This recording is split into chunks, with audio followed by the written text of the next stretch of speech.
We have the testimony in Acts of Paul, who in Acts 9 was struck by lightning, or struck by a flash of light, knocked off of a horse or a donkey presumably, and blinded, and heard Jesus calling out to him. And 3 days later he was healed by the Saint Ananias, healed of his blindness, and he became reformed, a new person, no longer the Saul who persecuted Christians, but a new man who now believed in Christ. But we also have the story of Timothy.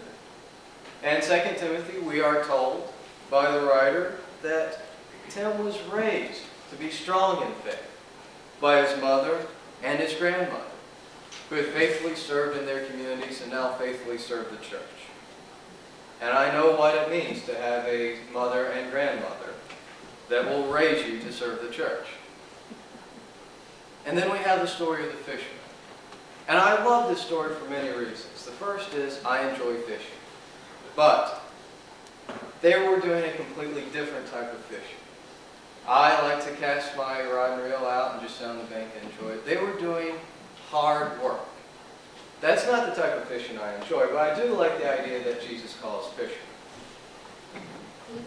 Just enjoy that. Now, I know there are a couple of fishermen in here. So. But we have the fishermen, Simon, who is called Peter, and his brother Andrew, James and his brother John. And we see that when they were called by the Lord, that they immediately left their boats. Or at least that's what we read from these few verses. And it sounds like a profound conversion experience similar to Paul's. But that's if we read Mark's account. If we look at the account in Luke 5, we find a few more details. For instance, we see that Jesus did not just call these fishermen out of the blue, but rather when he saw the boats, he asked Simon to let him get to the boat and then row him out so he could address the people who were standing on the shore. And then after Jesus had given his message, he told Simon to cast out their nets.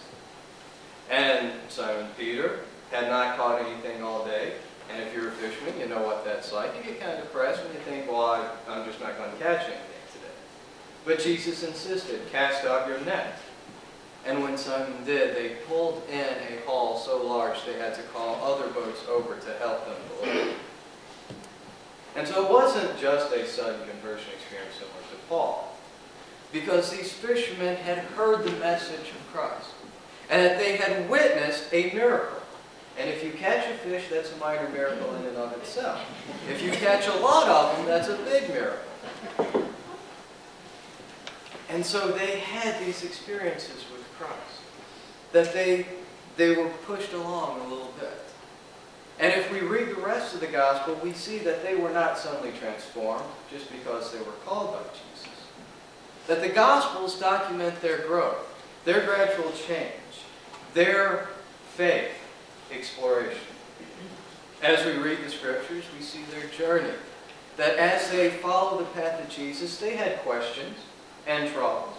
They struggled with the message of Jesus. Often they asked Jesus to explain what he means by the parables. They didn't quite understand often. And they had Jesus explain to them again and again about the kingdom of heaven and what his message truly meant.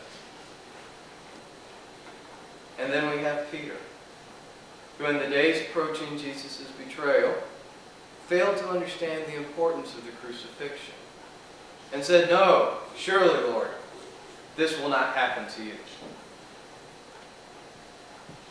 But in the end, these do not show that the disciples were weak in faith, or that they merely did not understand. But it shows the strength of their faith,